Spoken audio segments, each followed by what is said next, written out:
The Subcommittee on Europe will come to order. The purpose of this hearing is to provide members with an informed perspective of the U.S. policy toward NATO and an opportunity to discuss NATO's trajectory in advance of the June summit in The Hague. And now recognize myself for an opening statement. The Hague will be focused on funding for NATO.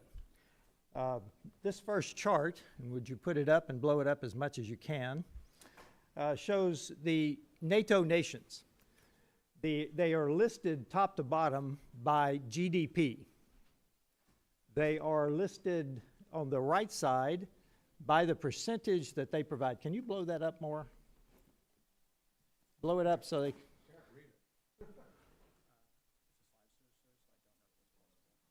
Okay, so I want to... I do not. So I want to just talk you through this. Of course, U.S. is at the top with almost $29 trillion in GDP. Then you go down to Germany, UK, France, Italy, Canada, and Spain. Down here, you've got the frontline countries. You've got Lithuania, you've got Latvia, you've got Estonia. Some of the Balkan countries are down below. The ones that I want to point out, and the summit tells us that they are going to be going above 3% somewhere. Easy. So I want to point out right here, we have got the major economies in NATO, specifically France, Italy, and Canada, that are well below Italy, Canada, and Spain, that are well below their current 2% commitment. These are major economies. This is a major change that needs to happen at the summit. Next slide.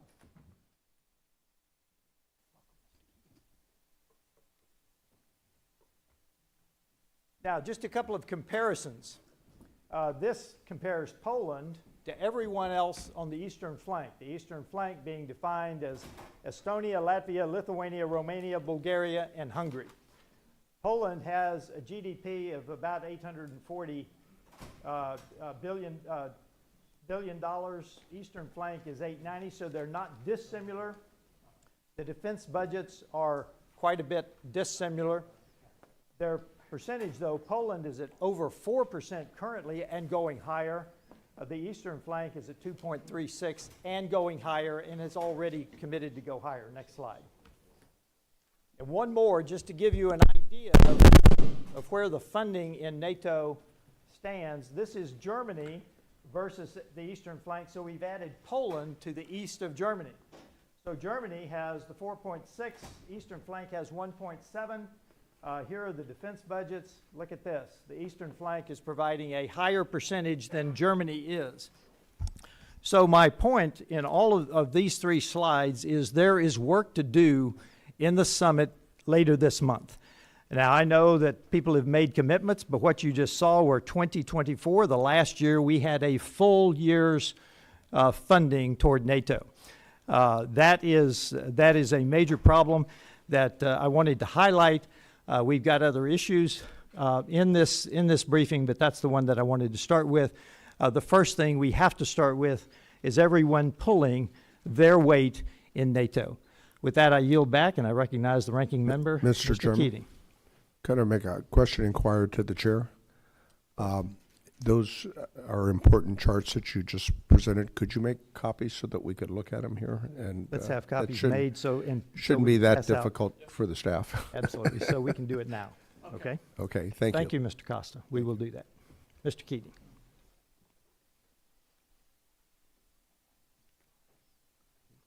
I don't know if this is working. Hello? No, it's not working here. How's this? Oh, good. There you go. All right, there we go. Thank you. Thank you, Mr. Chairman, for holding this important hearing today, and I want to thank our witnesses for their participation in today's hearing.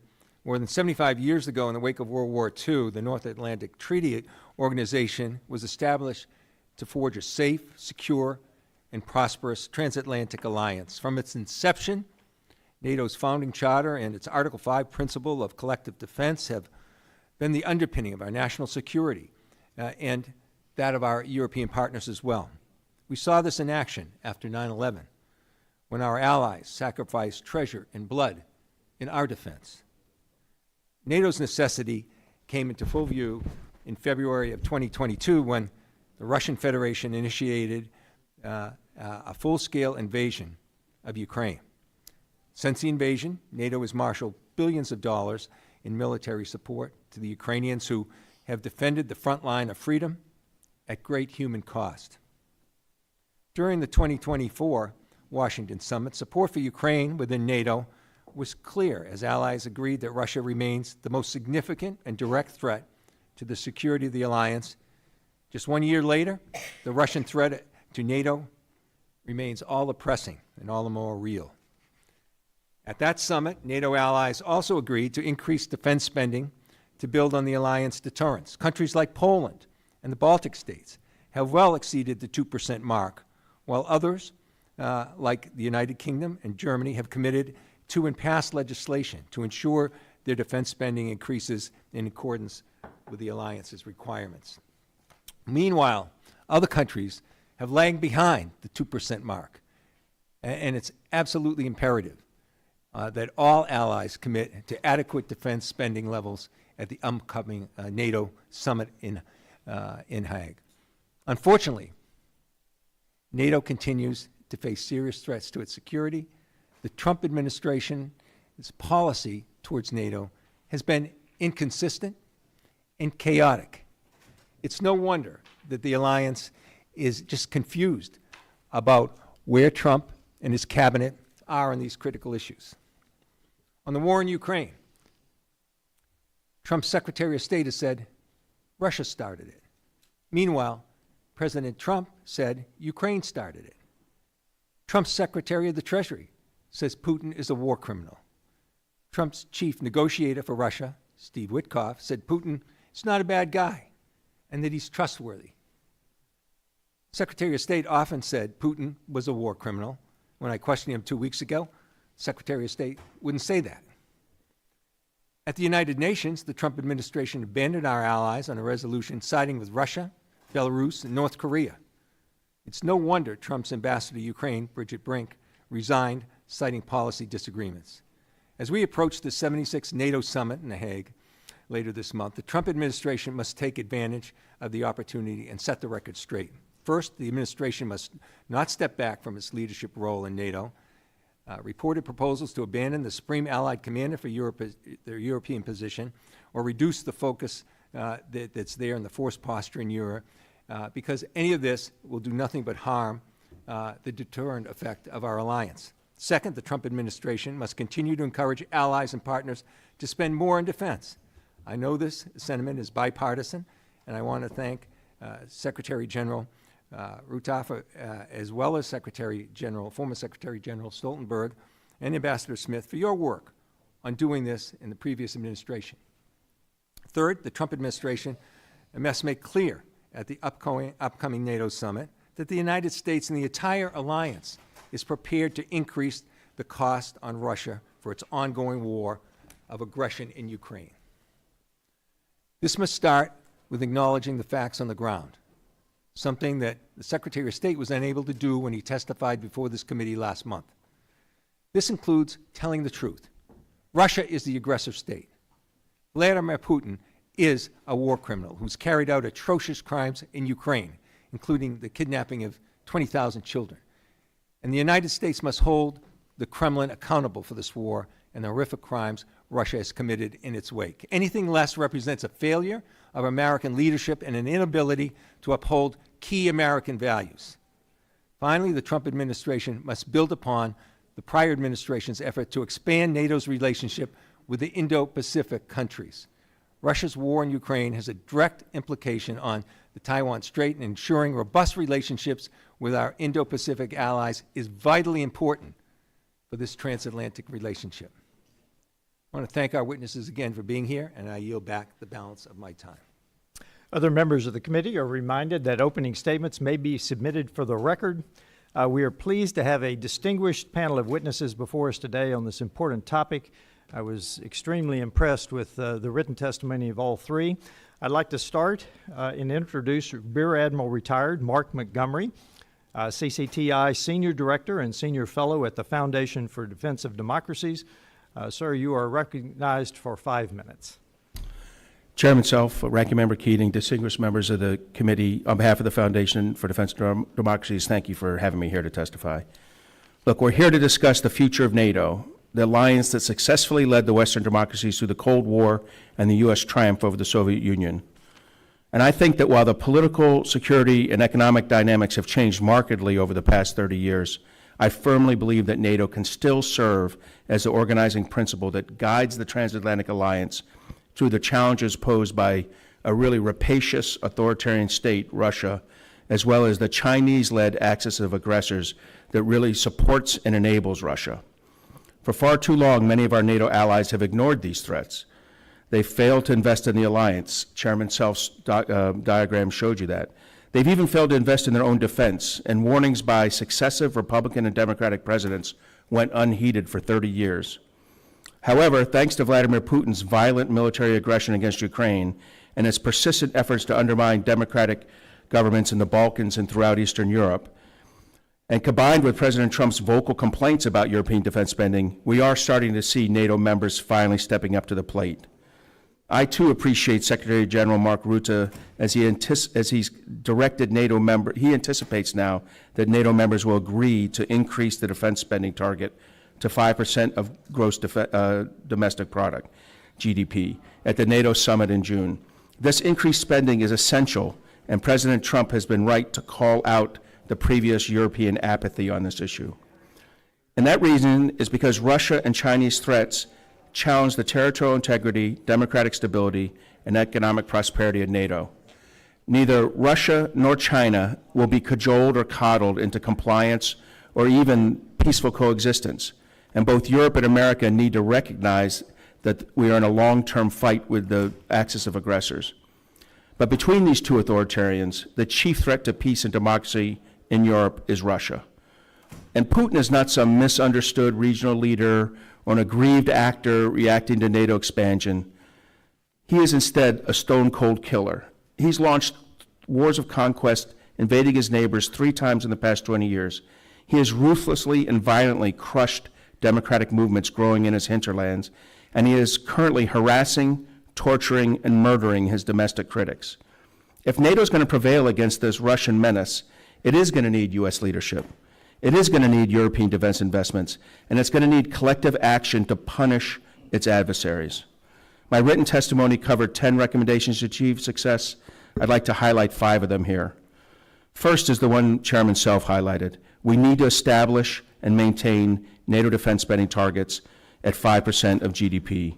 NATO's national governments, even those not within range of Russia's long-range fires, must commit to Secretary General Rutte's proposed new spending pledge of 3.5% of the GDP on defense and another 1.5% on defense enablers, like their industrial base, infrastructure protection, and cybersecurity. This includes the United States. Second, we need to act to protect the critical infrastructure essential to NATO's military mobility. Moving troops and equipment efficiently over land, sea, and air is essential to NATO's ability to project power and sustain forces to fight and win our wars. European countries must prioritize critical infrastructure spending to align with NATO's war plans, not their domestic plans, particularly as it relates to flowing U.S., UK, and French forces into and through Europe. Third, we need to maintain U.S. enablers and force posture in Europe. NATO's strength is measured by how quickly it can move and fight. That speed depends on U.S. enablers, our strategic lift, our operational logistics, our intelligence, our command and control infrastructures. These are capabilities that no other NATO ally can provide. That is why forward stationing U.S. forces and equipment across Europe is essential to NATO's warfighting capacity. The answer to this challenge from Russia is not for America to do less, but for Europe to do more. Fourth, we need to arm Ukraine to defend itself and survive, and not force Ukraine to agree to an unacceptable ceasefire negotiated under duress, or even worse, to lose the war. And Ukraine needs 2 things above all else. First, they need constant U.S. intelligence support, and second, they need access to the American-made munitions for them or for Europe to purchase. And then fifth, we have to punish Russia for its aggression.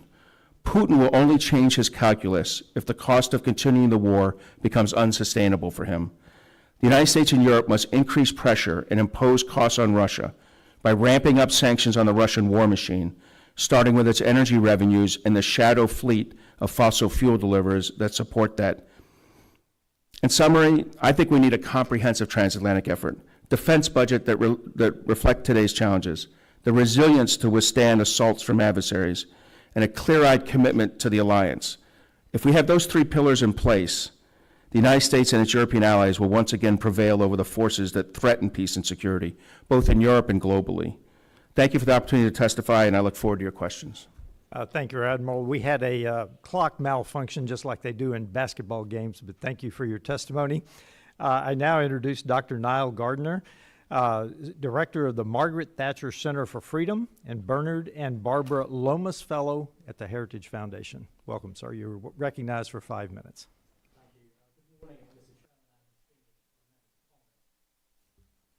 My name is Niall Gardner. I'm the Director of the Margaret Thatcher Centre for Freedom of the Heritage Foundation. The views I express in this testimony are my own. My remarks today are a summary of my written statement. NATO remains the essential force that holds back the Russian bear on its eastern flank and keeps in check the imperialist ambitions of Vladimir Putin's murderous regime. Its role is vital in the defense of Europe in the face of Russian aggression. Without NATO, the brutal reality is that Russian forces would very likely today be rolling into the Baltic states and deep into Europe. We should not underestimate Putin's malevolent intentions and his desire to conquer further territory in Europe. To sustain the alliance, America's NATO allies must fully participate in burden sharing with the United States. The Trump presidency is rightly applying pressure on America's allies to do far more to foster true partnership rather than dependency, especially as the US must increasingly focus on the immense threat from communist China in the Indo-Pacific. This cannot be a two-tier alliance where the United States carries the overwhelming military burden for the defense of the free world, while some European allies build vast welfare states. In 2024, only 22 NATO members spent the 2% of GDP on defense agreed to by the alliance in 2014. This is hugely irresponsible. This includes some of the biggest nations in NATO, including Italy, Spain, and Canada. Last year, Canada embarrassingly spent just 1.4% of GDP on defense, a shockingly low figure for the world's 10th largest economy. As Heritage Foundation research has shown, European NATO members have collectively underfunded their own defense by $827 billion since 2014, nearly equal to the entire annual US defense budget. This is a staggering figure. As NATO leaders gather shortly in The Hague, there is, however, growing calls for optimism. President Trump's tough love strategy has made a tremendous impact. In just the first few months of his presidency, Donald Trump has already significantly strengthened the resolve of the NATO alliance. President Trump is not the destroyer of NATO, as his critics allege, but the savior of NATO. Trump's presidency is a wake-up call for a complacent alliance that had been sleepwalking to decline and possible self-destruction. Thanks to US leadership today, which was strikingly absent under Joe Biden, who is barely in command on the world stage, the complacency of past decades has been thrown out of the window. Since Donald Trump took office in January, there has been a dramatic change of approach among our 31 NATO partners, including Europe's economic powerhouse of Germany, with nearly every European NATO member announcing plans to significantly increase defense spending, enhance overall military capabilities, and grow the defense industrial base. This is the Trump effect in action across the Atlantic. But words are not enough. It is time for all of America's NATO allies to make a firm commitment to immediately match America's current spending level of 3.5% of GDP and pledge to raise defense spending to 5% of GDP. The US also cannot allow NATO to be undercut by grandiose visions of a European Union army that would split the alliance and divert vital resources away from NATO. One of the biggest threats to the future of NATO is posed by French President Emmanuel Macron's calls for greater strategic autonomy for Europe, moving away from the United States and moving closer to an accommodation with Beijing. The United States must fight the flawed notion that Europe's security rests upon delusional ideas of a militarily powerful EU, which would replace NATO nation-state cooperation with Brussels-imposed supranationalism. Macron's perilous rhetoric is exactly what Russian President Vladimir Putin and Chinese Premier Xi Jinping wish to hear. The US should also strongly oppose the massively reckless and incredibly dangerous decision taken by Britain's socialist government, led by Keir Starmer, to hand over direct control of the Chagos Islands to Mauritius, a close Chinese ally. The islands are the home of the vital Anglo-American military base of Diego Garcia. This is a major gift to communist China at Britain's expense and greatly undermines US strategic interests and NATO cohesion. The Chagos surrender is the worst foreign policy move by a British Prime Minister in the modern era and a betrayal of the US-UK special relationship. In conclusion, the United States has a significant national interest in supporting a strong NATO alliance. A secure Europe and a robust transatlantic alliance greatly advances the security of the American people. American exceptionalism is the most powerful force for liberty in the world today. It is greatly strengthened by America's alliances, and NATO is at the very heart of the transatlantic partnership. Thank you. Thank you, sir. I now recognize the Honorable Julianne Smith, former U.S. Permanent Representative to NATO at the U.S. State Department. You're recognized for 5 minutes. Chairman Self, Ranking Member Keating, members of the committee, thank you for the opportunity today to speak to you about NATO. For more than 75 years, NATO has been the bedrock of transatlantic security. From the Cold War to the Balkans, from counterterrorism to cyber defense, the alliance has consistently adapted to meet new challenges. Yet NATO's enduring strength lies not only in its military might, but in the shared values of its members and their collective commitment to defend one another. For these past decades, NATO has superbly served both U.S. and European interests by keeping the peace in Europe, which allowed our economies to boom. In recent years, NATO has undergone one of its most significant transformations in decades. In response to Russia's vicious invasion of Ukraine, the alliance has shown historic unity and resolve.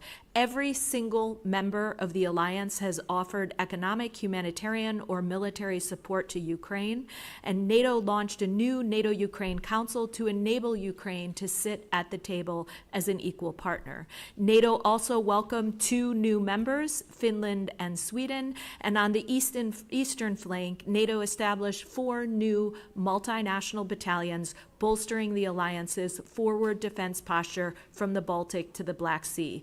At the same time, NATO has expanded its partnerships in the Indo-Pacific. That reflects our shared recognition that security challenges like cyber attacks are increasingly global. In 2022, NATO mentioned China in its strategic concept for the very first time. And most critically, we have seen a striking rise in European defense spending. Allies are investing more in their own security. Today, 23 allies spend 2% of their GDP on defense, up from 6 just 4 years ago. That momentum is set to accelerate. Later this month, NATO leaders will gather in The Hague for their annual summit. Allies are expected to announce a new commitment to spend 3.5% of GDP on hard defense and another 1.5% on related items like infrastructure. This is very good news. For decades, Europeans have underinvested in their own security, and due to Europe's generous military support to Ukraine in recent years, the current capability gaps in Europe are acute. We should celebrate this progress, but we must also be clear-eyed about some of the associated challenges, and let me mention just 3. First, more money alone will not fix the fragmentation of Europe's defense industrial base. Without meaningful work to coordinate procurement, standardize requirements, and deepen defense industrial cooperation, this influx of funding runs the risk of simply reinforcing the inefficiencies that have long plagued European defense. Consider tanks. Unlike the US, which fields a single main battle tank, the M1, NATO's European members have more than a dozen different types of tanks. This kind of fragmentation complicates joint operations, undermines NATO's cohesion, and slows production and procurement. NATO must ensure that increased spending leads to increased capability, not just duplicated or siloed efforts. Second, Spending needs a strategy, and right now, the alliance lacks a coherent approach to dealing with Russia beyond deterrence. NATO's long-term posture remains unsettled, and so do our collective objectives regarding Moscow. NATO allies created a plan to tackle such questions when they committed last year to unveil a new Russia strategy during this year's summit in The Hague. But the alliance paused work on that strategy for fear that it might not reach consensus in the current political climate. That was a mistake. Without a clearly articulated and forward-looking Russia strategy, we risk losing the political rationale for sustained investment. Finally, the alliance today is grappling with a growing trust deficit, which is quietly shaping the way that allies approach increased defense spending. Many European governments worry that U.S. support for NATO is now conditional and subject to sudden shifts. Some allies worry about the recent U.S. shift away from support for Ukraine. These new uncertainties are leading allies to hedge their bets. Instead of making bold, long-term investments in shared NATO capabilities or better co-production efforts with the United States, some allies are focusing solely on capabilities made in Europe. Unless this trust gap is addressed directly, with steady U.S. leadership, transparency, and a shared strategic vision, America's security will be undermined and the alliance as a whole will risk missing the full potential of the current momentum. In sum, NATO remains the most successful military alliance in history, and it is crucial to both U.S. and European security. But the way we manage this moment will define the next generation of transatlantic security. We must lead with vision, with principle, with humility, and we must invest wisely and anchor our efforts in strategy and solidarity. Thank you very much, and I look forward to your questions. Thank you very much for 3 strong testimonies. I now recognize myself for 5 minutes. I want to start with, I want to start with what I think is one of the most unstable areas of NATO, and that is in the Western Balkans. As you know, or may not know, General Cavoli told me in my recent visit with him that Bosnia and Herzegovina could collapse overnight. And you may remember back in 1999, NATO, in actually their first operation, went to war for Kosovo by bombing Serbia. We now have, and if you look at the map, you have Slovenia, you have Croatia, there's Bosnia, there's Montenegro, there's Albania, there's Bulgaria, there's Romania, surrounding 3 entities that are not part of NATO. Everyone I just named are part of NATO. You've got Bosnia-Herzegovina that's split between the Croat Muslims and the Republika Srpska. You've got Serbia and you've got Kosovo. Kosovo wants to be, the president tells me that NATO membership of Kosovo is the most important issue for Kosovo. And yet we have 4 NATO members, some of whom actually were in NATO back in 1999, that participated in protecting Kosovo from Serbia. Now we've got, I would like to start with you, Dr. Gardner. What can we do to bring more stability to the Western Balkans, which is a flashpoint, has been historically and traditionally a flashpoint, to bring stability to the Western Balkans through admitting Kosovo to NATO? Is that a viable solution? Thank you very much for your question, Mr. Chairman. And I think the situation in the Balkans today is one of upheaval, ongoing crisis, especially with regard to Bosnia-Herzegovina, where we have a fundamental, I think, lack of national sovereignty, self-determination. You have, in effect, a sort of European elite that rules over Bosnia-Herzegovina, and we need to see, I think, the restoration of full sovereignty and self-determination.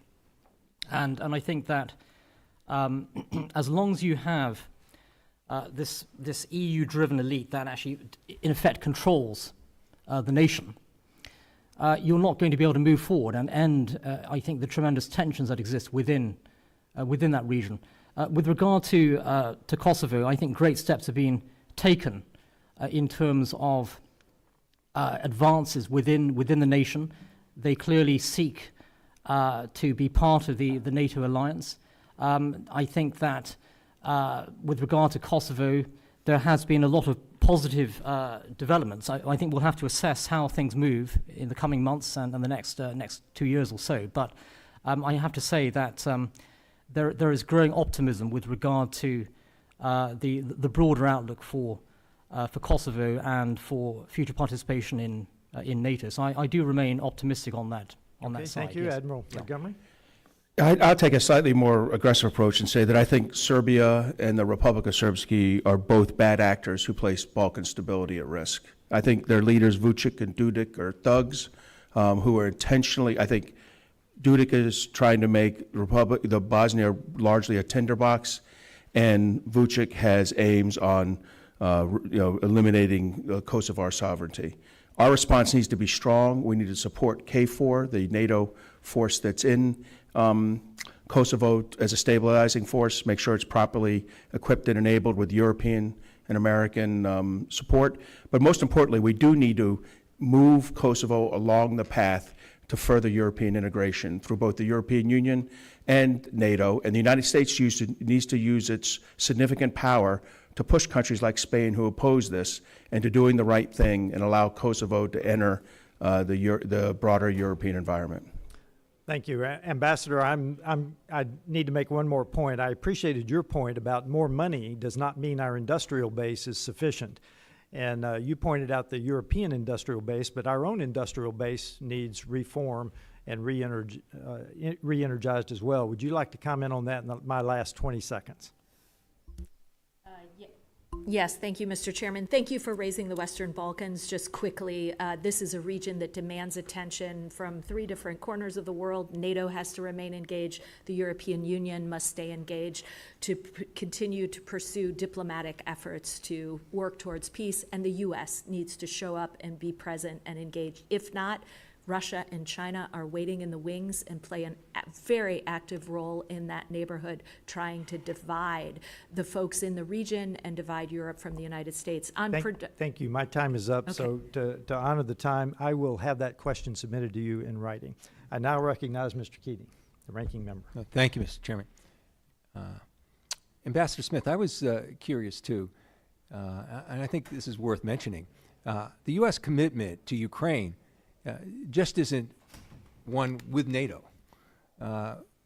As we're dealing with continued nuclear threats, particularly in Iran, we know the danger of those threats. Well, decades ago, there was a commitment made to Ukraine. Can you talk about the U.S. commitment to Ukraine before and why that commitment was so important?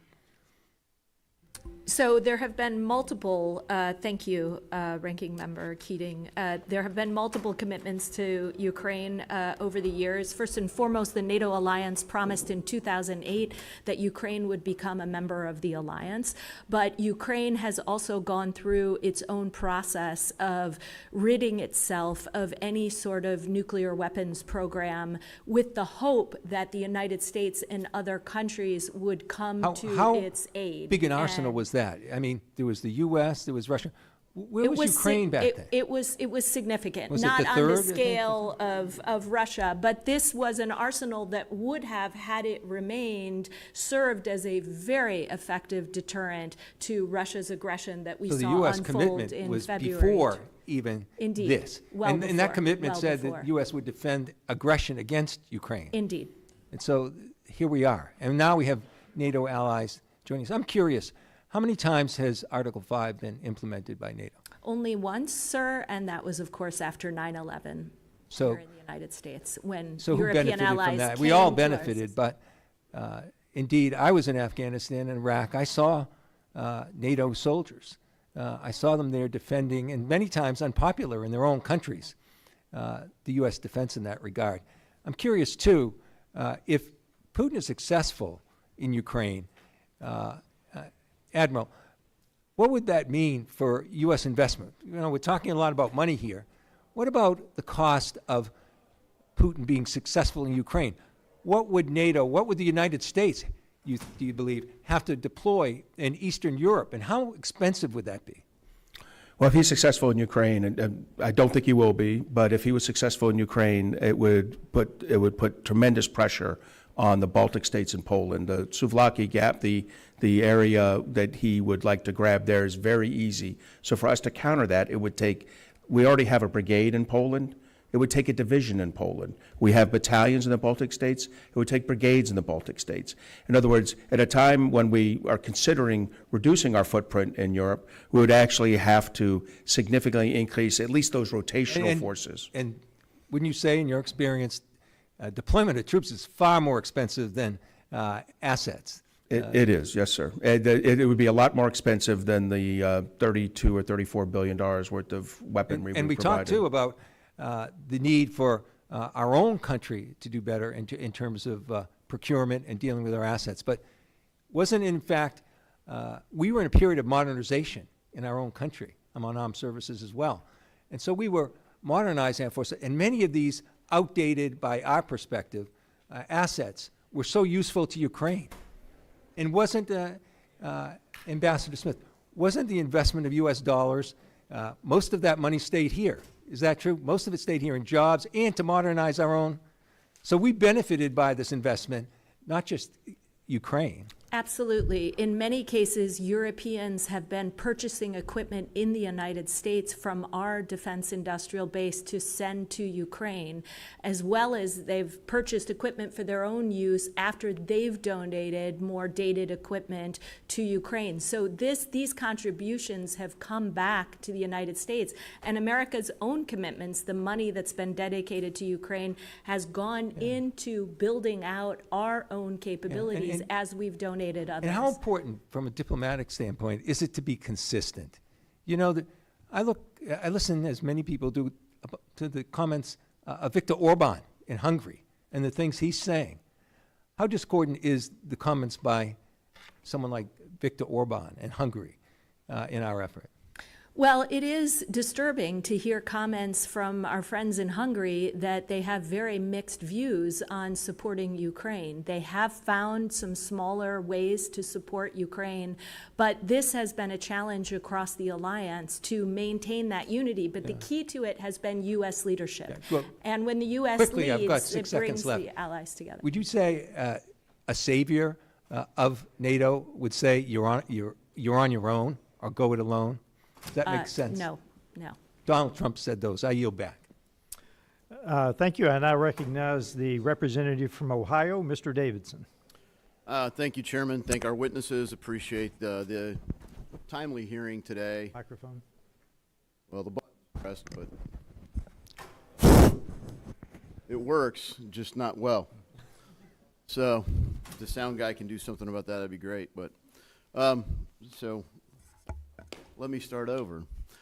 So thank you for the hearing. It's timely, and I would ask unanimous consent to submit Vice President Vance's speech in Munich for the record. The administration sets the foreign policy for our country, and the administration's been very clear where the Biden administration wasn't. The Biden administration never would define the mission in Ukraine. They would never say what exactly they want to accomplish. The Trump administration's been clear in Ukraine by saying we want to help restore peace. And that is what the President and Secretary of State and every other tool in the executive branch is trying to do, is to restore peace. When you look at Vice President Vance's speech in Munich, he asked the fundamental question, what exactly are we defending? And not just territory, but ideas and values. And I think it's noteworthy because we see people from Western Europe claiming asylum in Hungary so they don't go to jail for free speech or for participating in a political party like AfD or the now majority party in Poland or the winner of the presidential election from the Conservative Party there. So you see values that are undermining the institution. In the United States, by funding NATO, essentially becoming the de facto security force for NATO, has enabled Europe to spend their money on everything but defense. We've served as their defense, and it's been the umbrella to which they've extended their membership eastward. So we're pulling security while they're undermining the values that made us the West, the values that when I was in Berlin, walking through Checkpoint Charlie in the days after 9 November 1989, that we said we were defending.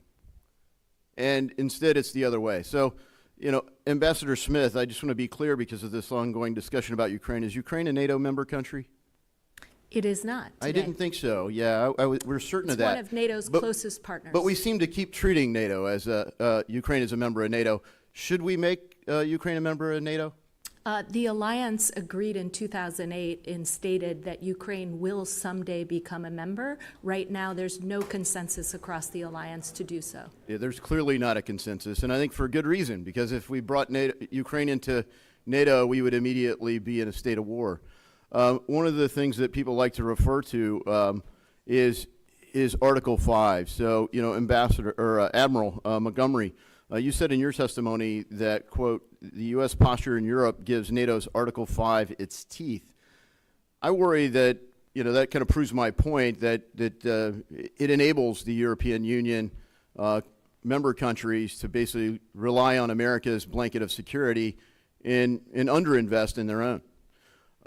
And I guess at some point, is your own view that Article 5 would obligate us to fight a war of actually being immediately in a state of war if a NATO member country was attacked? Article 5, well, if there's an Article 5 violation determined by the alliance, then I think it's highly likely the United States would participate in that war. And I do think we are the enabler. There's no doubt our GDP is equal to all of Europe. So it's likely that if we were all spending we're currently spending, I know the graph said something else, but I think we spend about 3.02%. 3.025%, to put a specific number on defense. We don't spend that. I mean, I got to be clear here. We're barely clear of the numbers we want them to get to. But if we're spending that much, and they spend that much, we will be able to secure ourselves and deter Vladimir Putin from doing things. My goal is not that we fight Article 5, but we make it clear to Putin that should you attack a treaty ally of ours, like the Baltic states or Poland, we will hold you accountable. And therefore, when he sees how strong we and Europe together, and I agree with you completely, Europe needs to carry its load. And Europe was apathetic for 30 years. But they're coming around, led by the Eastern Europeans. And even the president has acknowledged that the Eastern Europeans, who are spending 4% and now soon 5%, deserve our support. The president's spoken about the Baltics that way. It's good, and I'm glad you acknowledge that Congress actually has the decision on whether we go to war. So Article 5 doesn't automatically trip it. You know, my time is largely expired here, but I just want to point out that, you know, President Eisenhower thought that if we were in NATO for 10 years, that we would not have succeeded in the mission in NATO. So I think it's worth questioning, as Vice President Vance did in Munich, what are we doing here? Thank you. I now recognize the representative from Nevada, Ms. Titus, for 5 minutes. Thank you, Mr. Chairman. I don't know if these things are. All right, we're back to, thank you. All right, just taking a little different tack. We've seen Russia launch information attacks and European countries that are in sensitive political context, and we've seen it in Georgia, we've seen it in Moldova. It's also extended to NATO countries like Romania in their recent election, and all these attacks are aimed at causing confusion. They deepen political and social divisions. They destabilize societies, and the ultimate goal is weakening NATO, I believe. So, Ambassador Smith, I'll start with you. Can you tell us how NATO is working with allies, partners, and private sector actors to kind of identify, expose, and address and combat this foreign disinformation that's coming from Russia? Thank you very much, Representative, for raising Russia's hybrid tactics. They use a variety of tools to try and divide societies from within and divide Europeans from each other and Europe from the United States. They fly into NATO airspace. They use disinformation campaigns. There have been incidents of sabotage where suddenly we've seen arson attacks of warehouses full of weapons destined for Ukraine. We've seen undersea cables cut. So this is a standard playbook on the part of the Russians. NATO has increasingly turned to improving and strengthening its toolkit. We have better cybersecurity tools. We now exercise and train to test where we would hit that Article 5 threshold under some potential hybrid attack from Russia. We have better surveillance in the Nordic-Baltic space, looking for incidents where they're about to clip another undersea cable. So NATO is the place where we can work hand in glove with our European allies to get a stronger and better toolkit to deal with Russian gray zone tactics. I'm glad to hear we're doing those things, but at the same time, we're eliminating the Global Engagement Center. Can you address how that might work to our disadvantage? Well, that's unfortunate because right now in the U.S. government, it seems that this administration is not placing any importance on those types of efforts to combat disinformation stemming from not only Russia, but Iran, from China. These countries work together to share messages, to learn from one another in how they promote these pieces of disinformation. And the U.S. traditionally has been a leader in helping allies understand how to counter those efforts. But right now, with the elimination of the Global Engagement Center, we will likely not be the beating heart of those efforts going forward. I agree with that. Can I add one thing on that, ma'am? The Trump administration didn't get rid of the Global Engagement Center. Congress did. You allowed its authorities to expire last December. I agree, it's a mistake. But what the Trump administration has done is gotten rid of the Voice of America and most of the other distribution systems, which is a mistake. That tells the truth about America for people to hear. When I lived in the Soviet Union in the early 1980s, Voice of America and Radio Free Europe are what you could hear there to hear the American story. So I'm disappointed in the Trump administration for that, but I don't blame them for the Global Engagement Center. You and Congress allowed that to expire in December of last year. I didn't. Don't say I did, but yeah, some did. You. Okay. Well, you have done a few things too. Let me ask you this, shifting over here to you, Admiral. Excuse me for saying General. We're fixing to go to the NATO summit in The Hague. Now, we've got two allies in a part of the world that needs more and more attention, the Eastern Mediterranean. So many things are happening in that area, from Israel, Syria, Lebanon, you name it. We got two NATO allies there. We got Greece and Turkey. Greece is a friend. Turkey is not such a reliable ally. What's the message we should be sending to Turkey when we go to The Hague next week? Look, I agree with you, and I'm glad we're selling Greece F-35s. I think we should continue to sell Greece significant weaponry as necessary so they can do their job securing the age and southeastern Europe. Turkey needs to get a strong message from us that they should not be eligible for the F-35 until they completely give up the S-400. I'm very concerned that the administration is going to remove one little part, direct the movement of one little part from the S-400, and then say Turkey can buy F-35s. That's a mistake. Turkey needs to be held accountable for its bad decision-making on the S-400s and on its support for Hamas. And I think that's the strong message that needs to be delivered by the administration in The Hague and elsewhere. Thank you. Now yield back. I now recognize the representative, Ms. Kim. Good morning, everyone. Thank you, Chairman Self and Ranking Member Keating, for holding today's hearing, and thank you for joining us today. I want to ask my first question to Mr. Montgomery.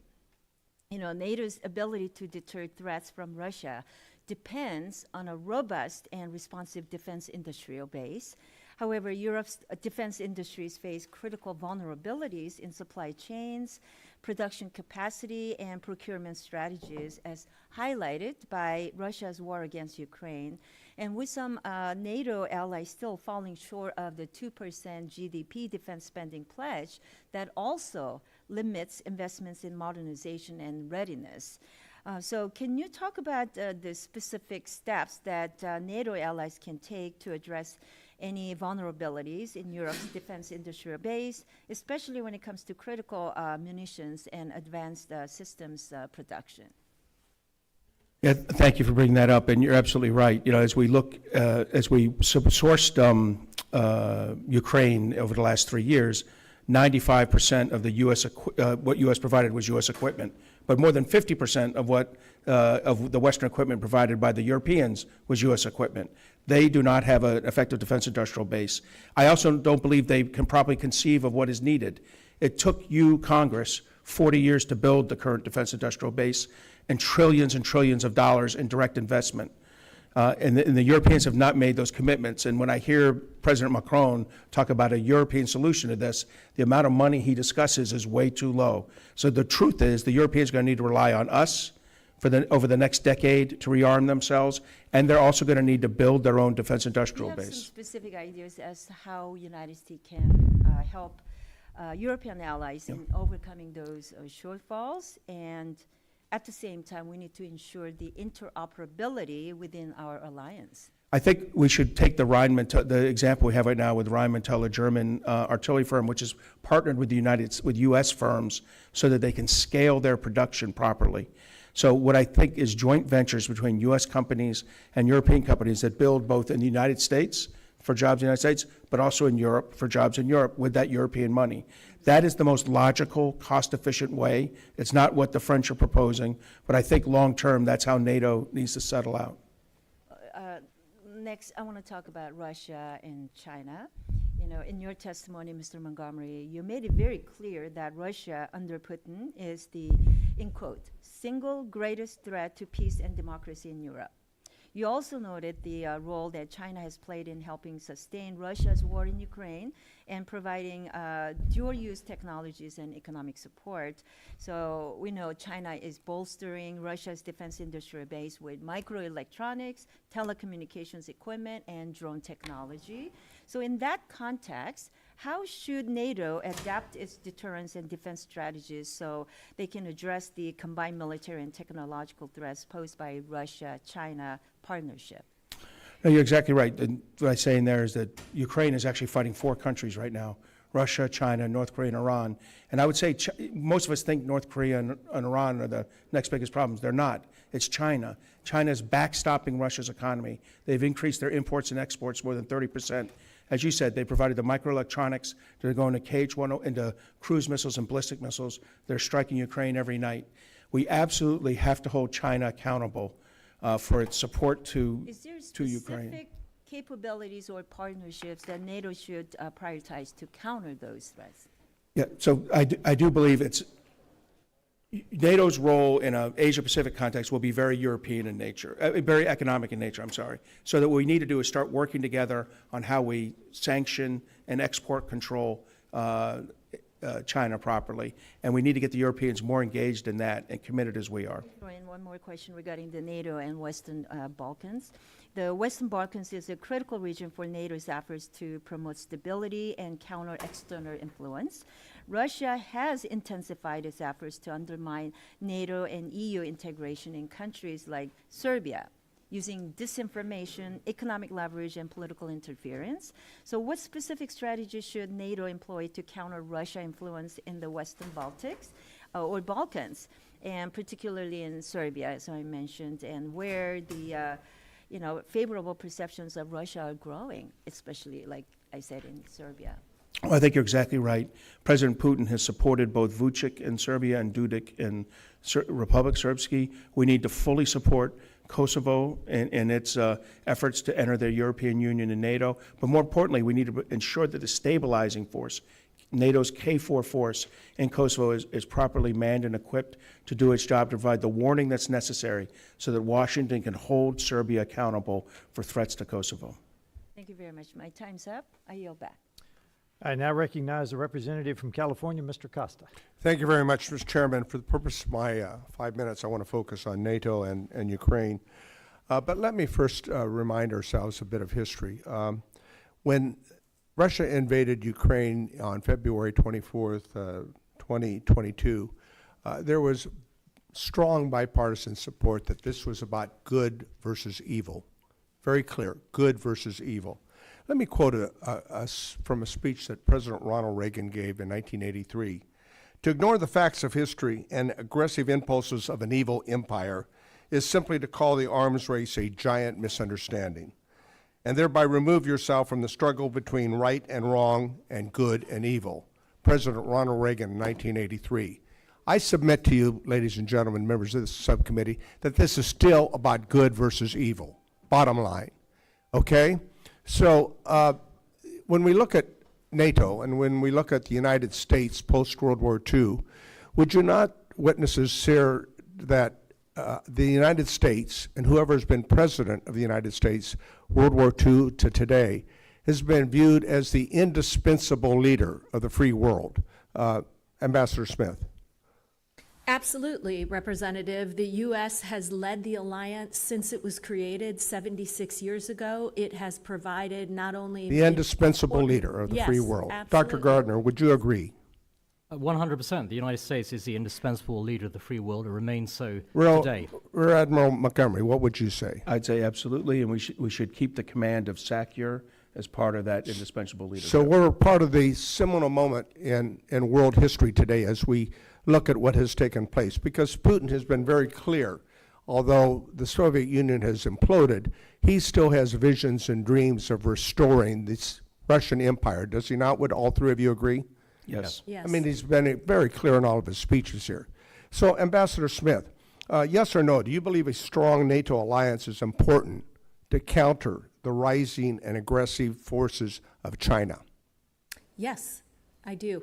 Not to suggest that the NATO alliance is going to operate in the Indo-Pacific, but it's deepening partnerships with Japan, South China Korea. is very carefully watching what we're doing in Ukraine. Would all Indeed, three of you agree? indeed. Yes. Yes. Whether or not we're going to maintain our commitment to our allies and to a democratic and free Ukraine? Yes. The world is watching, would you not say? Absolutely. So therefore, this is a seminal moment in American and world history with our NATO allies. Yes. Yes. Agreed. Admiral Montgomery, the probable outcome of the support, and you've been there, I know, recently in Ukraine, of the F-16s and other support to ensure that, and of course, we're all amazed, but we shouldn't be, because once again, I remember all the intelligence briefings we received prior to Russia's invasion of over-expectations and under-expectations, but the Ukrainian brave people are the MacGyvers of this new type of warfare. Would you not agree, Admiral Montgomery? I do, and their use of the F-16 has been exceptional in the few months they've been operating them. And what should we be doing to ensure that those aircraft are fully operational and able to achieve their capability? We gave them the F-16s, the European countries did, without what's called life cycle maintenance. The consumables, the equipment, the training, the maintenance stuff they need. We need to fully provide the life cycle maintenance, and we need to provide the right weapon systems to be used as a counter-drone. And our allies, the Danish and the Netherlands, have provided the aircraft. We're helping to try to train the pilots, but we need to do more. Is that not correct? That's correct. We need to do the supply chain, the logistics, and we can just sell it to them. We don't need to give it to them. We can sell it to them, but we have to provide that life cycle maintenance. And, sir, I have to emphasize, we need to give them the counter-drone rocket systems, the APKWS, that you need to fire from those systems. You wrote a column about this last week. There are very types of systems that the aircraft are lacking that we should provide. What are they? The rocket system I just mentioned, a active jamming system. The jamming system is very important for the protection of these That's right. We aircraft, want to right? make sure that the pilots who are trained in the United States and the aircraft, of which they have limited numbers right now, as you said, for the Netherlands and Denmark and eventually Norway, survive. They are fighting them exceptionally, but they could use more support from us. Let me finally indicate, when Secretary Rubio testified before the committee here about a week ago, they talked about maximum pressure on Iran to prevent them from obtaining nuclear weapons. And by the way, I agree with that. And I urge the Secretary, what are we doing to put maximum pressure on Russia to ensure that they understand that we mean business and we're going to stay with our allies? What should we be doing? We should be sanctioning the people who are helping the shadow fleet evade sanctions. In other words, Chinese, Indian, Turkish companies that are taking the fossil fuels that are shipped from Russia on their shadow fleet and allow them to circumvent the existing sanctions campaigns. Neither the Biden administration nor the Trump administration has properly enforced sanctions to allow that to happen. And if we put maximum pressure, maybe Russia will come to the realization that we mean business? Potentially. He is Vladimir Putin, so I won't say yes. Thank you. I've extended my time, Mr. Chairman, and I will submit further questions for the record. And I recognize the representative from Florida, Ms. Luna. Thank you, Mr. Chairman. First and foremost, I'm going to have to disagree with my colleague's sentiment as Ukraine as our ally. Ukraine is not a member of NATO. Aside from that, Zelensky hasn't held actual elections since the war started, so I don't know what free and fair democracy does that. But aside from that, if we're looking at the U.S. total spending in NATO, it's 3.38% of the defense budget, which is a lot of money. My question, and I'd like to actually point out, we just saw two senators took a vlogging trip to Ukraine yesterday. It was Senator Blumenthal and Graham, or I guess it was over the weekend. But to put simply, their sanctions bill with Graham, it's basically another DC classic. The Sanctioning Russia Act of 2025 throws a 500% tariff and banking bans at Moscow, but where's the accountability for how billions in prior aid were spent? Biden's admin shoveled millions and billions of dollars into Ukraine with zero oversight, no audits, no results. Now this bill demands $55 million for monitoring, while Section 17 slaps tariffs on other countries buying Russian oil, which China will bypass through third parties. Trump's America First policies does not write blank checks. It demands verifiable wins. And if Europe is not going to step up militarily, why should U.S. taxpayers fund their security theater? Sanctions without enforced negotiations are just performative politics. You know, I was just with the House Democracy Partnership Institute. We were actually in Belgium. We met with the European Union. We met with some NATO countries.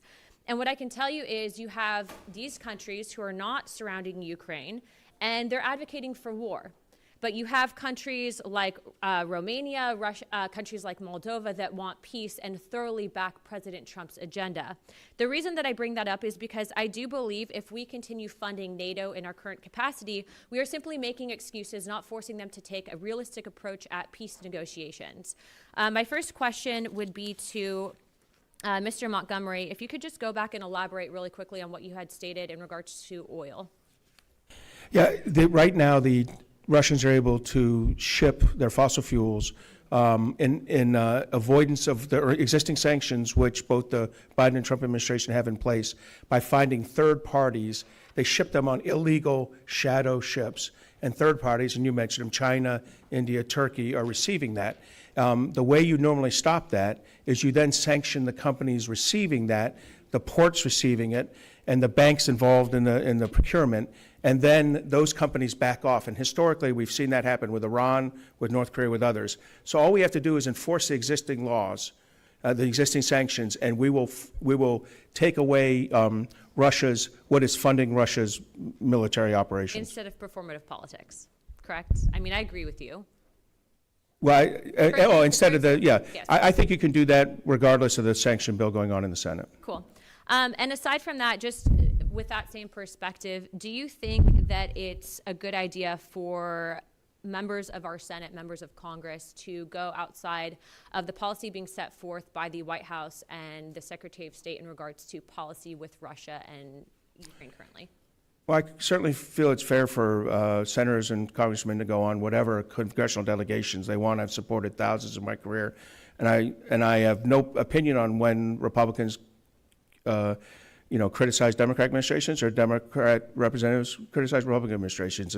To my military knowledge, that appears to be the normal way of doing business. Do you think, though, that it's dangerous to have people that are advocating for policy that's pro-war when they're first and foremost not the ones on the front lines, and also to receive massive contracts from defense contractors, or not massive contracts, but massive donations and support from defense contractors? I know Senator Graham, and I believe he honestly that wasn't directed believes. at Senator Graham, sir. That seems to be a problem, not just in the House, but also the Senate, not specific to one member, both Democrat or Republican. I as a retired military officer, I'd never hold a politician accountable for expressing his or her views. Sorry. I mean, a politician should be able to express his or her views. Oh, no, I understand that, sir. I was just asking simply yesterday. But I thank you for your time, and obviously not trying to attack you on this. I appreciate you being here today. Thank you, Chairman. I now recognize the representative from Rhode Island, Mr. Amo. Thank you. Thank you to our witnesses for being here. We know that United States leadership in NATO is essential to our own national security. We must support our European allies as they take meaningful steps to ensure and increase their own defense spending and capabilities. And we cannot pull away and isolate ourselves as the current Republican administration seeks. Maintaining a strong leadership role in NATO means standing up to the biggest threat facing our European allies, Russia's aggression. But Republicans on this very committee remain silent as Donald Trump scolds our NATO allies, parrots Putin's talking points, and retreats on the global stage. As Russian attacks are stepping up, Trump is stepping back. He's not lifting a finger to support Ukraine in their fight for freedom, sovereignty, and security. And Russian aggression towards our allies can be seen in their sabotage of essential underwater technologies and infrastructure. At least 11 undersea cables in the Baltic Sea have been damaged since October 2023, including cables disrupting essential energy and internet services to our allies in Finland and Sweden.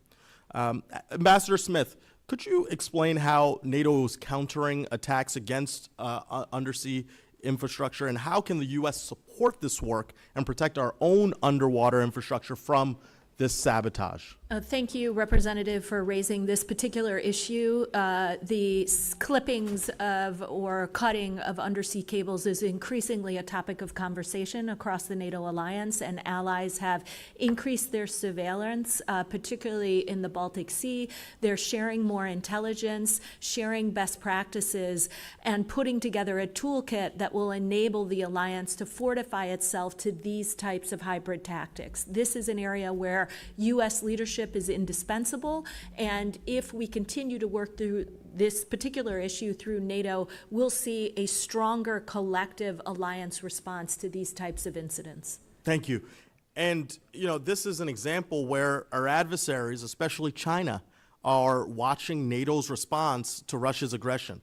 Our response, our collaboration, our refusal to retreat from this task is a signal that I think is incredibly important. And, you know, this is, emblematic of the response that we need to have to the increased coordination and cooperation between Russia, China, North Korea, and Iran, as they, of course, form a significant threat against Ukraine and NATO. And so China's continued investments in critical infrastructure and telecommunication systems, in particular across Europe, raises alarms about this coordination. And I'd love for you to share a little bit more about how NATO can and should counter the combined threat of coordination between those actors, Russia, China, North Korea, and Iran, especially with the investment from China in critical telecommunication systems.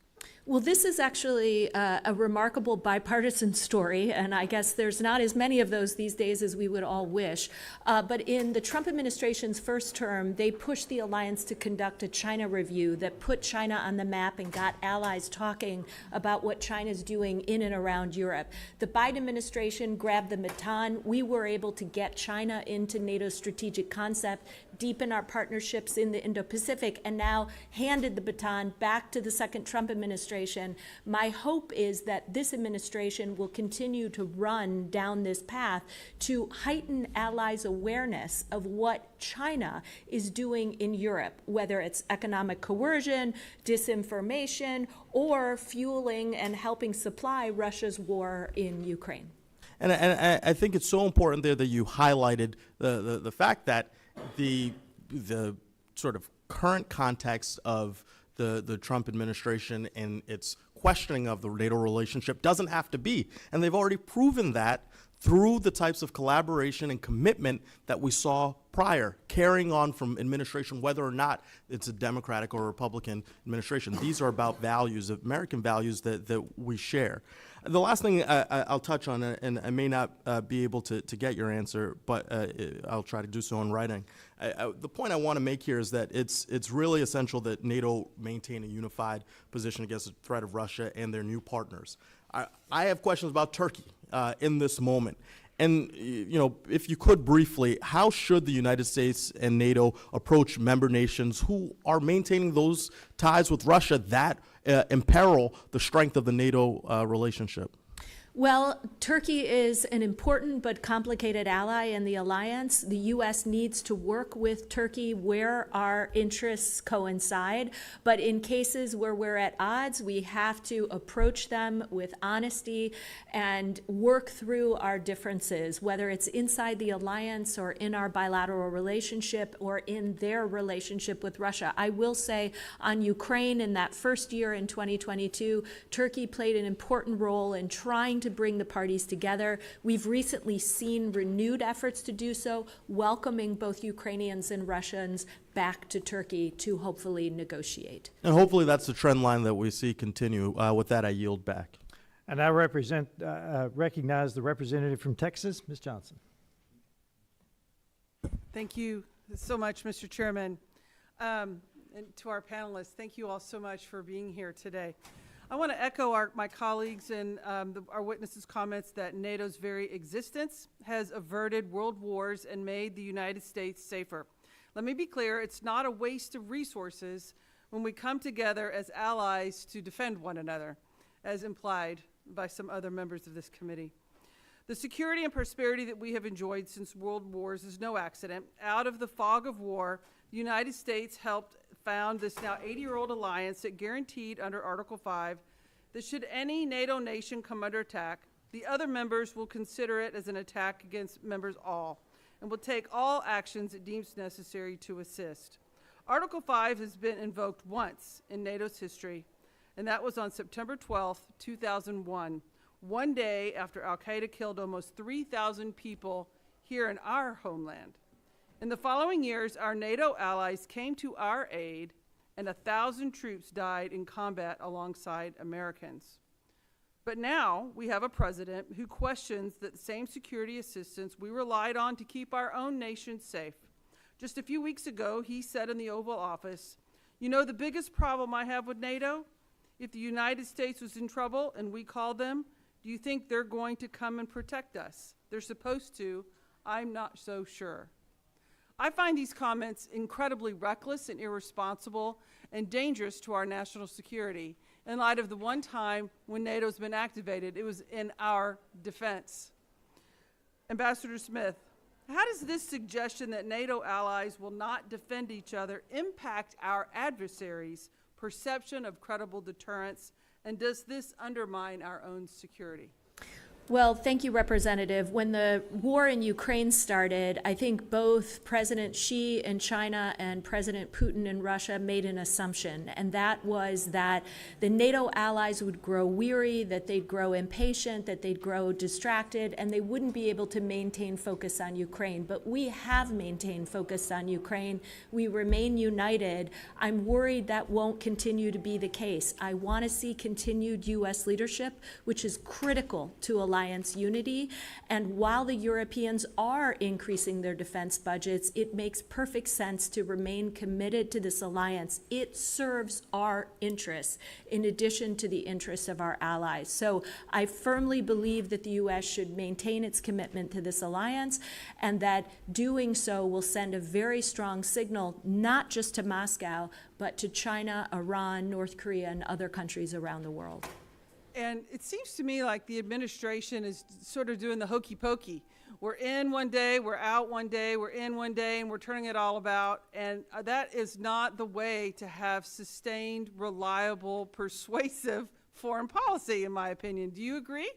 Yes, Representative, I will tell you that the day that the Trump administration suddenly, without consultation with any of our allies, flipped off and turned off intelligence sharing to Ukraine and all military assistance, it was eventually turned back on.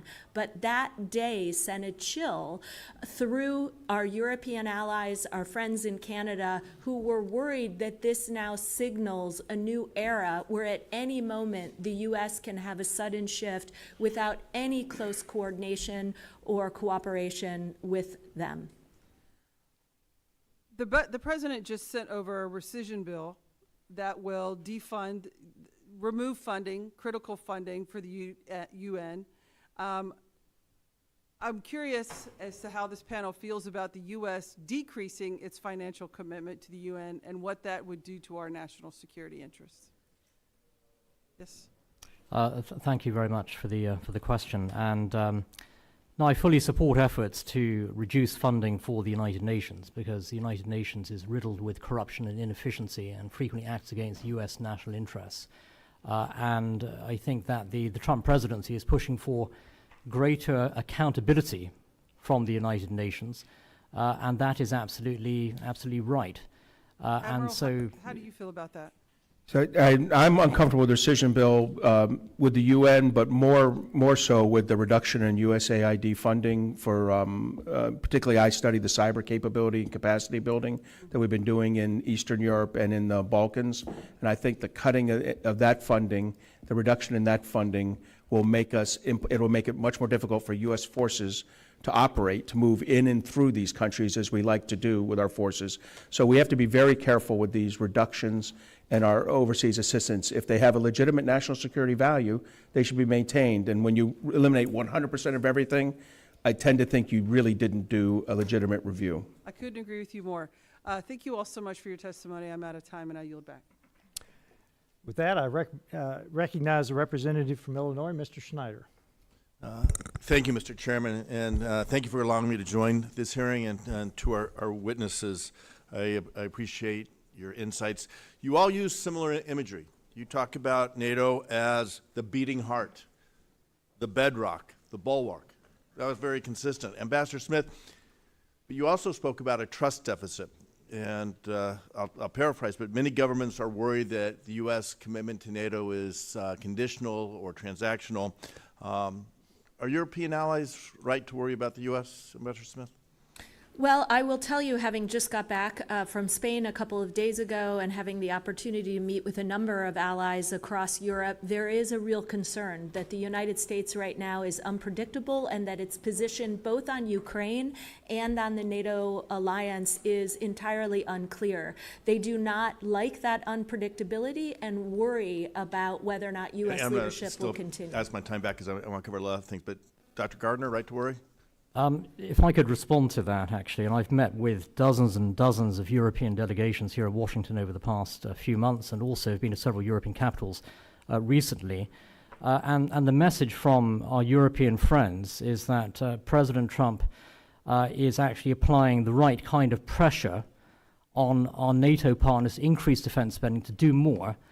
He is really shaking up the transatlantic alliance in a very positive way, and I've not heard the negativity that you're referring to. I appreciate that. Rear Admiral Montgomery? I don't think this has been a wise maneuver, just like I didn't think it was wise to pull out of Afghanistan without informing our NATO allies. I think we have about a 5-year streak right now of being too unpredictable and too unfocused on the actual rapacious authoritarians staring us in the face. And if I can pick up from there, I remember the images from Bucha. The bodies in the street, the hands tied behind backs, the faces of ordinary people, men, women, and children massacred in cold blood by Russian troops. Russia's goal was not just to seize territory, it was to extinguish a nation, to remind those still under its power that resistance is fatal, and to warn those who escaped that their safety was not assured. There was no ambiguity. It was terror, it was annihilation, and it was specifically staged for the world to see.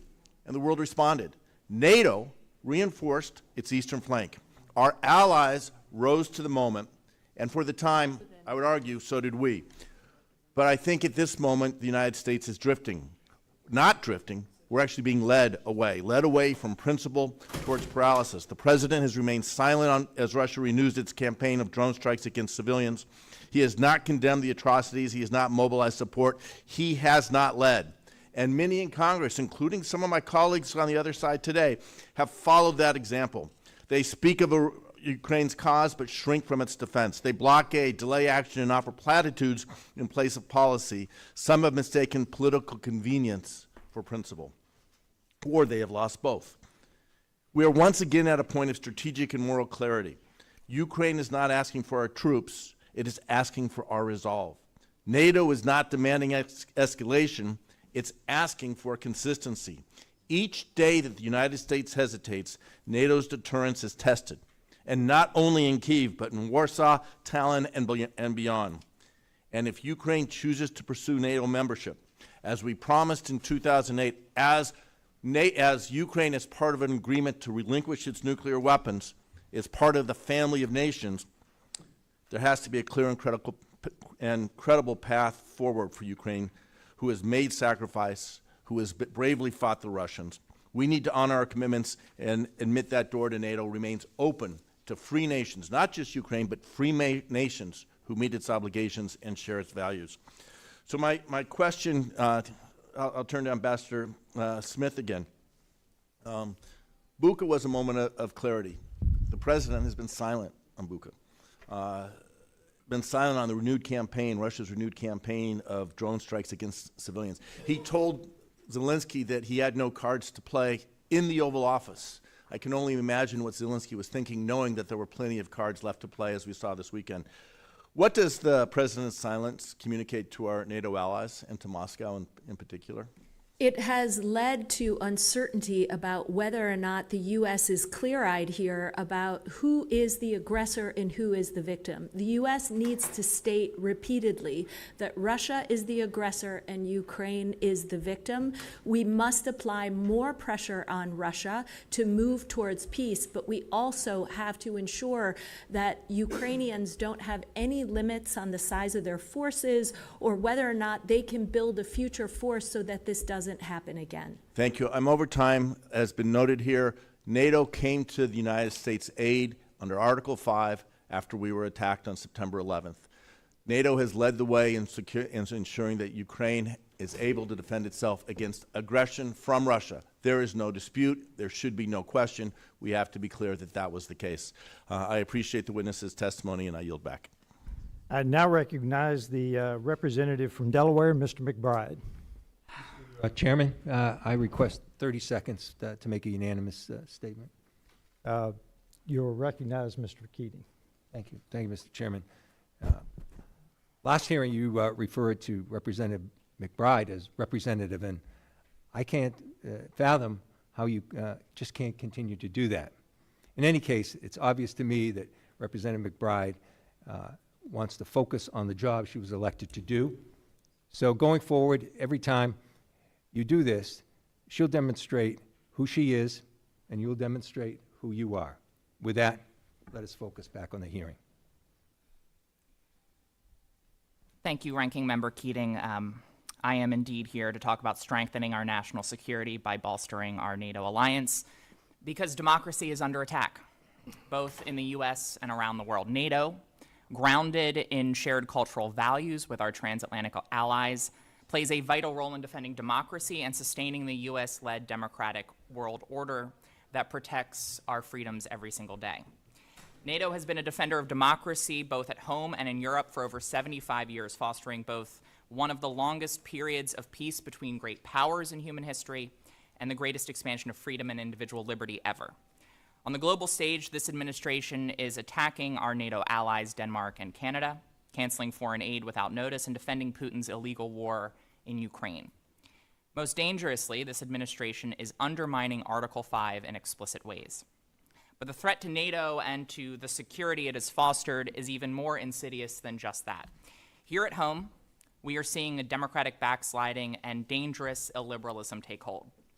When due process is infringed upon and the First Amendment is trampled upon, we are not simply violating domestic norms and constitutional freedoms. We're communicating to Vladimir Putin that we no longer cherish the shared values that underpin our commitment to NATO. We communicate we aren't willing to defend democracy here at home, and in so doing, that we're not willing to defend it overseas. That democracy and individual liberty are not principles that we will fight for. And this is part and parcel of a broader global project aimed at dismantling democratic institutions and shifting toward authoritarianism. NATO is and has been a crucial alliance for our shared national security goals and our shared values. And I intend to work with this committee, with serious members on this committee, to ensure that we remain a leader and supporter of NATO's mission.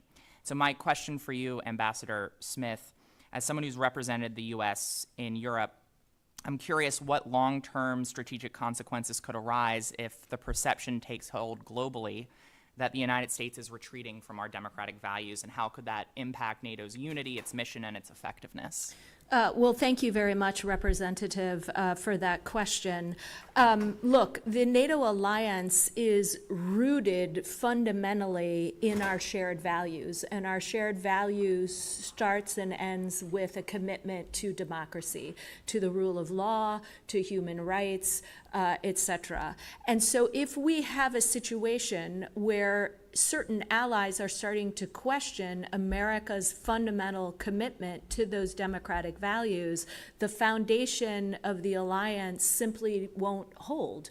So the United States needs to not only continue to ensure that it leads this alliance as it has done for now 76 years, but it has to be the beacon on those democratic values. Without it, the NATO project, again, simply doesn't work, and it would be ultimately a win for China, for Russia, for Iran, for North Korea, and others to see the collapse of those shared values. So the U.S. has a key role in maintaining them. So I want to build off of that point, Ambassador, specifically around the message it sends to China and Russia.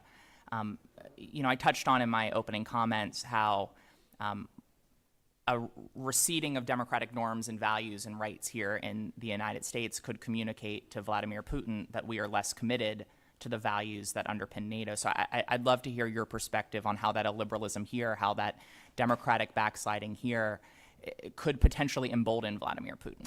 Well, we can't do anything, Representative, to signal to Moscow that we are backsliding on any of those core values, and we have to ensure that America's commitment to the alliance is ironclad. It is there. NATO is there to defend our shared values. We do not want to give Russia any impression that we're backing away from that commitment.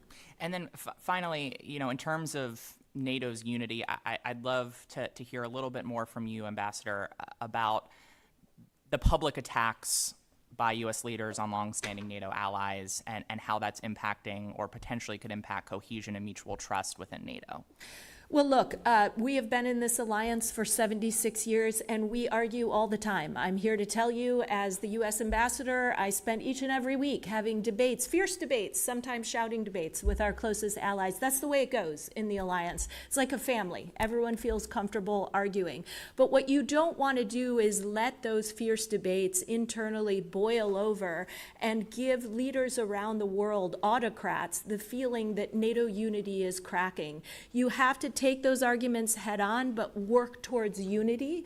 And what I want to see is this administration reassuming and taking on that leadership role in the alliance, calling out Russia for its aggression and indiscriminate attacks on civilians inside Ukraine, and putting maximum pressure, not just on Iran, but maximum pressure on the Russians. Thank you. I'm over time. I yield back. The ranking member has agreed that we will have a second round. So I recognize myself for 5 minutes, and I'd start out. I've got a potpourri of questions here. But Dr. Gardner, you responded to that last, and I thought you wanted to give a response to one of those last questions. If you'll take a few seconds. Yes, thank you very much, Mr. Chairman. And I would like to respond to the remarks made by Representative McBride, because I think the comments there were absolutely ridiculous, and the attack on the United States as a nation supposedly backsliding on democracy bears no relation whatsoever to reality. I'm proud to live in the freest nation on earth, and the United States fights every day for freedom and democracy across the world. And I find it absolutely astonishing that a member of Congress would compare the United States to Putin's Russia. And the United States is today the beacon of democracy and freedom in the world.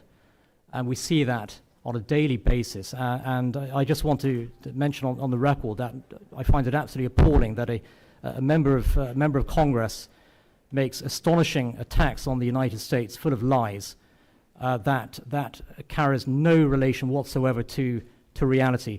American leadership is incredibly powerful on the world stage right now. And the United States is leading the NATO alliance. based upon the principles of freedom and democracy and individual liberty. And we're seeing that. And we should be proud of that record instead of trying to tear America down as the left does all the time. We should be proud of everything this great nation stands for. And that includes at its very heart the freedom and liberty that are the foundations of this great nation. Thank you. Thank you. And to get back to some of the details, I'd like your opinion, Dr. Gardner, of the arrest warrant for Dodik and the potential impact on the Western Balkans and their refusal to carry through with that arrest warrant. Yeah, actually, on that particular issue, I'm going to defer to my colleague, Ms. Montgomery, who I think has a more detailed understanding of that particular issue. Thank you. I do think it's a, thank you, Niles. I'll tell you, I'm not optimistic that the arrest warrant will be executed. I am confident that Dodik is a criminal and should be held accountable. And I'm afraid, I think I share your kind of implied concern in previous questions, that the Balkans are a tinderbox and that our inability to hold Vučić and Dodik accountable is eventually going to lead to an inflammation and a deeper requirement for European and potentially even United States to get involved. So I wish it would be executed properly. I suspect it won't, sir. Okay, very good. Now, we had a very short conversation about the Suwalki Gap. That is, in my mind, the second most important issue facing NATO. So would you give us a tutorial on the Suwalki Gap and the Kaliningrad enclave and what that enclave represents to Russia? Well, as a retired Army officer, I'm not surprised you bring that up, but I agree with you completely. The Suwalki Gap is a narrow throat that Russia would like to grab in order to bring itself with a greater Russia, with Belarus, in contact with the Kaliningrad Oblast, which is the most heavily fortified geographic position in the world. Despite the war in Ukraine, the Russians have not backed off one iota from packing weapon systems into there that hold Poland and the Baltic states at risk. The ability to close that, I think, 60-kilometer gap would be very rapid in war. But, I believe the Russians can do that, and certainly with what they've learned in Ukraine, they will be able to do that. So I share your concern about the Suwalki Gap. This is one of those issues where Europe and NATO need to be thinking very hard about how you persistently deter Russia from being able to do that. I do not think you can get the weapon systems there 5, 6, 7 days after the fact. It will be lost by then. And the Baltic states and Poland share your concern. And my last point in my last 30 seconds is FMS reform. We have a great need to reform FMS, and I'll just make that point on the record. We have still billions of dollars behind in weapon systems that Taiwan has already paid for. Saudi Arabia stands in front of Taiwan for the Harpoon missiles, having paid for the restart. So it's something we cannot take our eye off the ball. Ambassador, you mentioned the defense industrial base.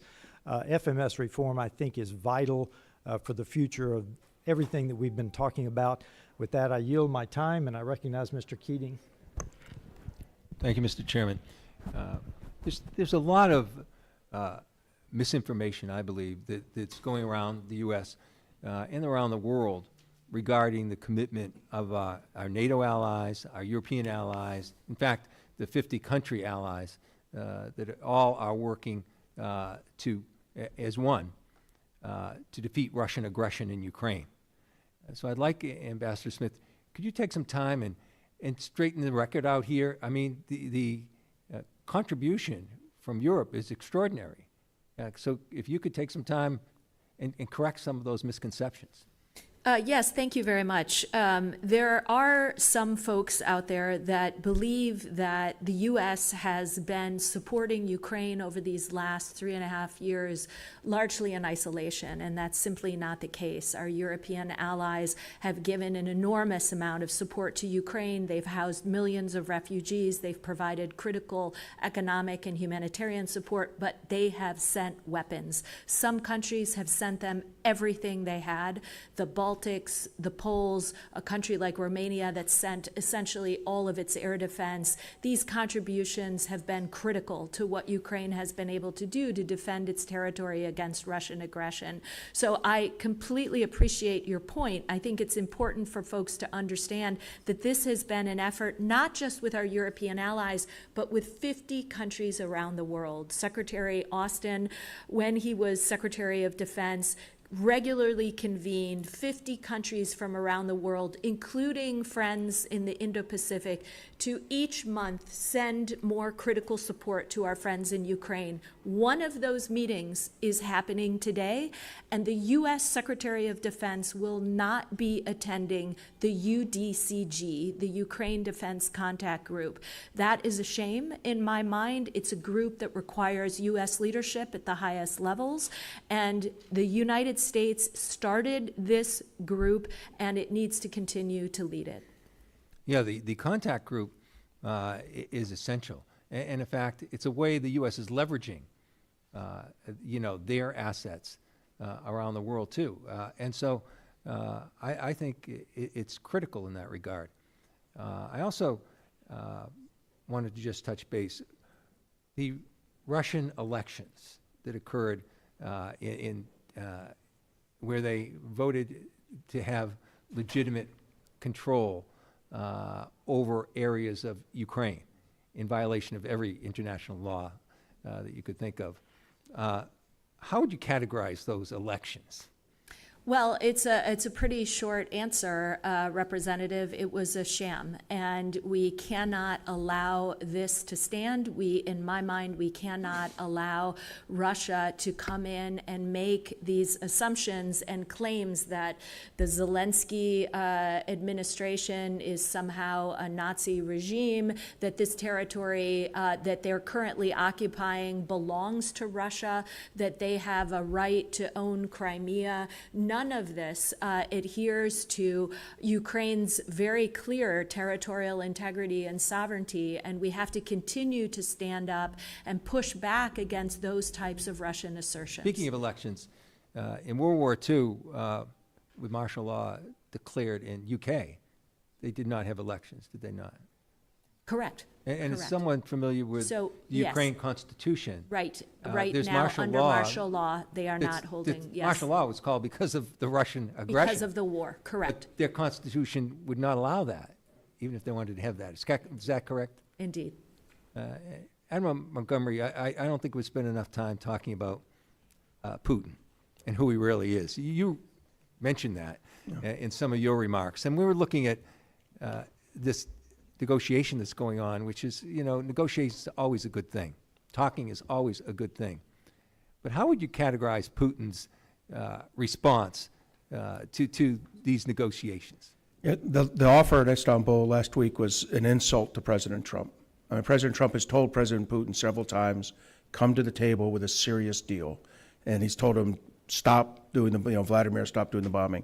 I thought there was a potential this time there would be a reasonable response. But instead, it was just a laundry list of every illegitimate Russian claim to Ukraine and every ridiculous request that they basically neuter themselves, demilitarize, and take no Western support. It was an absolute insult to President Trump, who has given President Putin more than enough time to come to the right answer. Great. My time has expired. I yield back. And now recognize the representative from Nevada, Ms. Titus.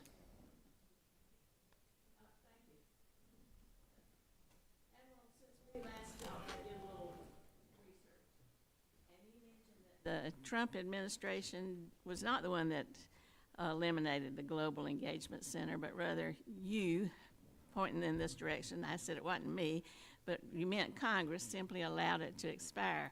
Now, the White House Republicans did indeed refuse to include the extension of the sunset in the FY National Defense Authorization Act, and based on some since debunked conspiracy theories.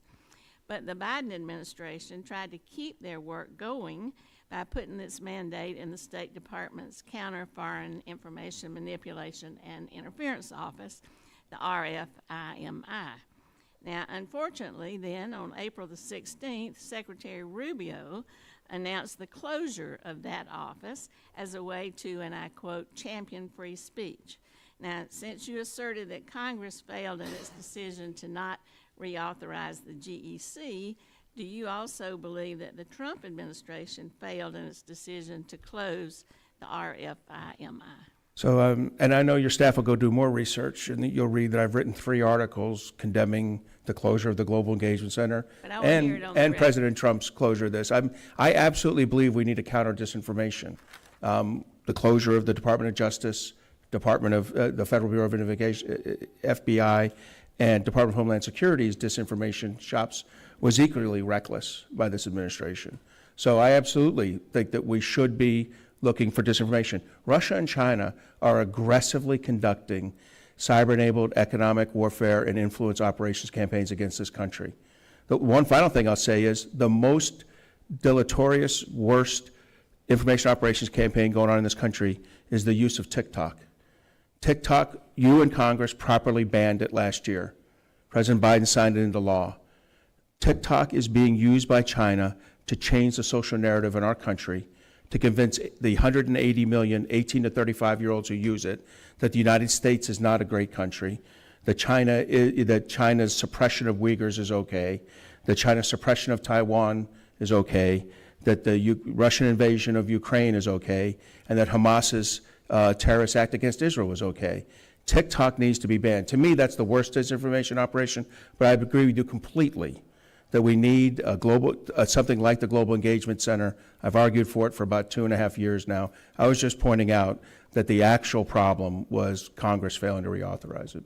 Thank you. I just wanted the record to clearly show who all was responsible and what the whole context in the story was.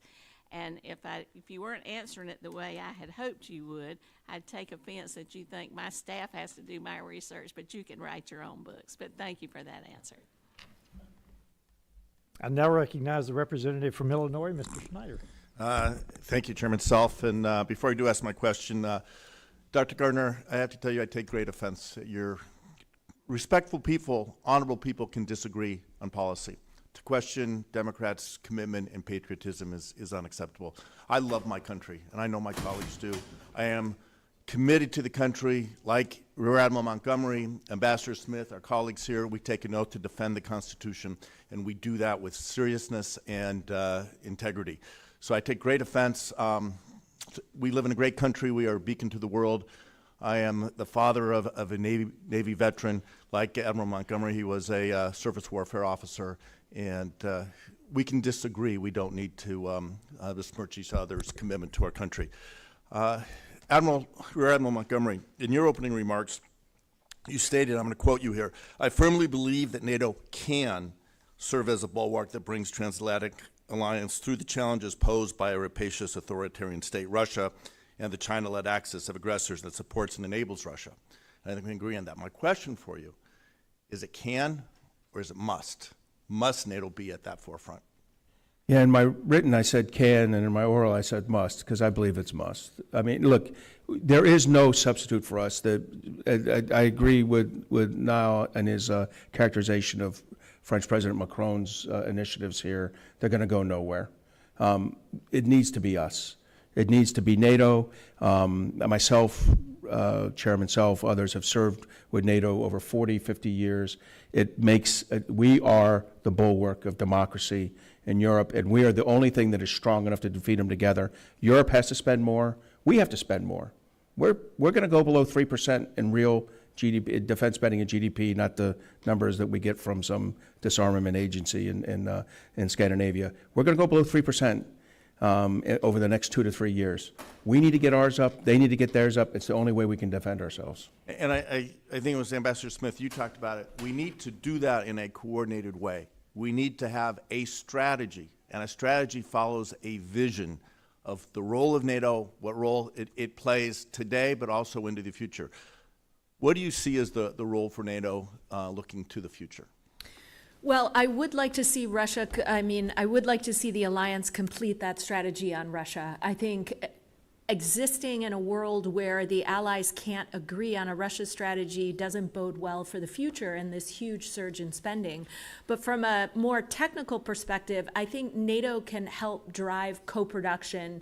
We've heard a couple of great examples today. I often point to the case of Spain, Romania, Germany, and the Netherlands coming together with Raytheon to build the GEM-T missiles for the Patriots. Those types of co-production efforts are the way of the future. And NATO can help that happen, but not if the alliance is hemorrhaging trust and Europeans feel like they want to back away from us. So the U.S. has to recommit.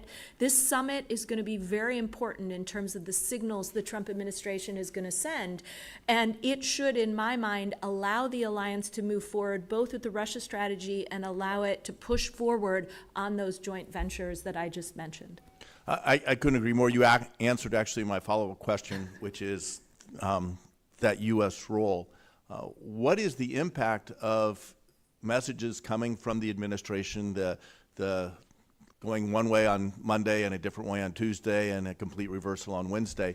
What's the impact of getting to the strategy and the vision we need to achieve? And let me give you just one example of where we are with public attitudes in Europe. In Denmark, they have created this app on your phone so that you can go through the store and find U.S. products so that you can avoid them. That's where we are right now. I attended in Denmark. I attended a wedding in Canada last weekend, weekend before last. It's not good. It's not good. We went in to buy a bottle of wine. There is no American alcohol in the liquor stores, and we're seeing that. Rear Montgomery, I want to give you the last word here.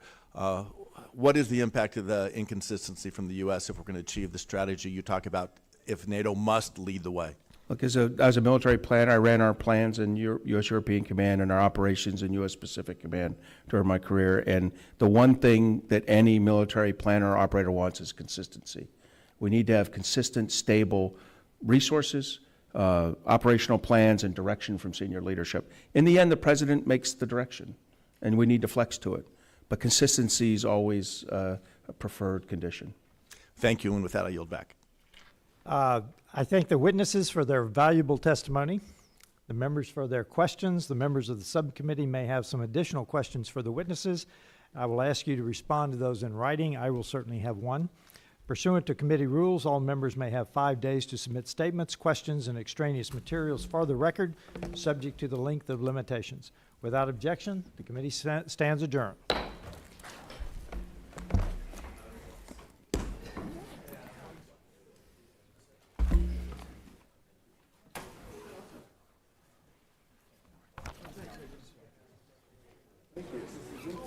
I don't know if you remember me, Klaus.